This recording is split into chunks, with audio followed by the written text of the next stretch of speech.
Bismillahirrahmanirrahim. Today I wanted to talk about two theorems. I affectionately call them the big mouth, big lid theorems. I know it's not the most glamorous name for theorems, but it does help explain the concepts, I think. So as I said, we shall talk about two theorems and their converses too. There are two versions of the big mouth, big lid theorem. The first version relates to big mouth, big lid theorem as it applies to one triangle, and the second version is the big mouth, big lid theorem as it applies to two triangles like this. So let's talk about the first one first. So I'm going to draw out a triangle here for you. Let's call it triangle A, B, and C, I think. And let's assign some measurements to these angles. So let's call this 130. I'm making this up. 30, and that's going to be 20 then, right? Okay. Now, what the big mouth, big lid theorem states is that the side opposite the largest angle is going to be the longest in length. Again, the side opposite the largest angle is going to be the longest in length, like this. And the side opposite the smallest angle is going to be the smallest in length, like this. And that makes sense, right? And that's why I call this the big mouth, big lid theorem. So if you can imagine an angle as being like the mouth, the bigger the mouth, you're going to have the bigger the lid to kind of shut it up, so to speak, right?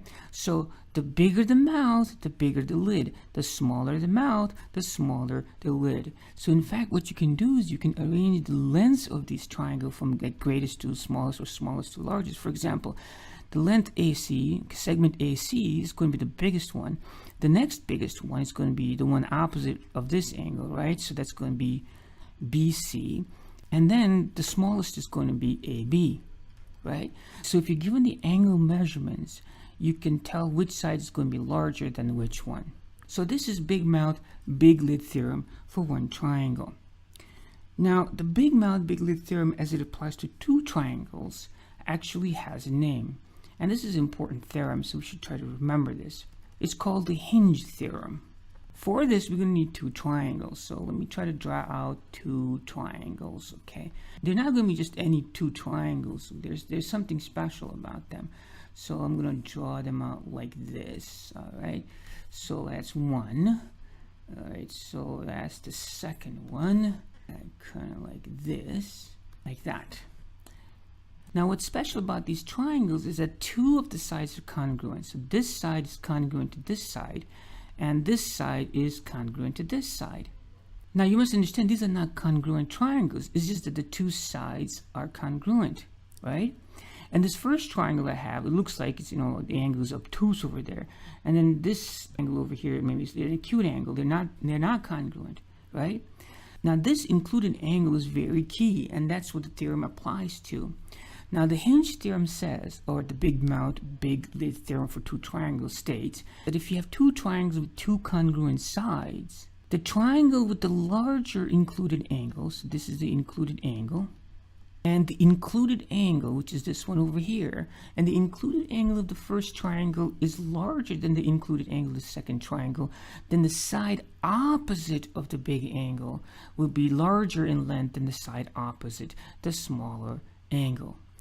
Let me say that again. If you have two triangles such that two of the sides are congruent and the included angle of the first triangle is larger than the included angle of the second triangle, then the side opposite of the larger angle is going to be larger in length than the side opposite of the smaller angle. And that's pretty intuitive too, because it's like big mouth, big lid. So this is a bigger mouth than this one, so it's going to have a bigger lid. This side is going to be bigger than this side.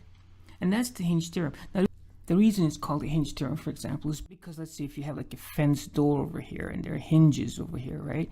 The triangle that's formed over here is like ABC over here. Now, if you were to open up the door a little bit, then you form a different triangle, ABC over here like this. And if you were to open up the door further, you have another different triangle like ABC over here. Now, in this case, you have to understand, right, that this side is congruent to this side, and that's constant, and this side is going to be congruent to that side, and that remains constant too. But the shape of the triangles changes, and the included angle, which is over here, right there, the bigger the included angle, the bigger the opposite side is going to be. So that's why it's called the Hinge theorem.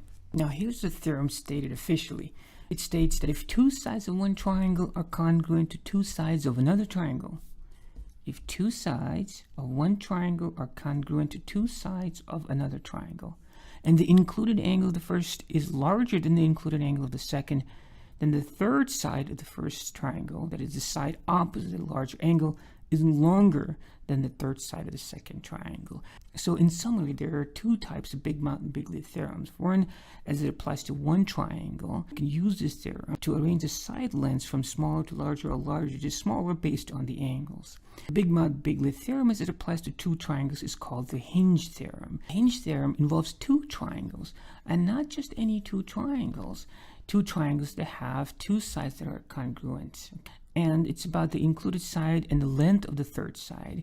The triangle with the larger angle is going to have the largest third side, and the triangle with the smaller angle is going to have the smaller third side. Okay. Now the converse of these is also very intuitive. That is, if you're given the side lengths of a triangle, you can arrange the angles in smallest to largest or largest to smallest order. The angle across from the largest side is going to be the largest angle, and the angle across the smallest side is going to be the smallest angle. Okay, then the same applies for the Hinge theorem.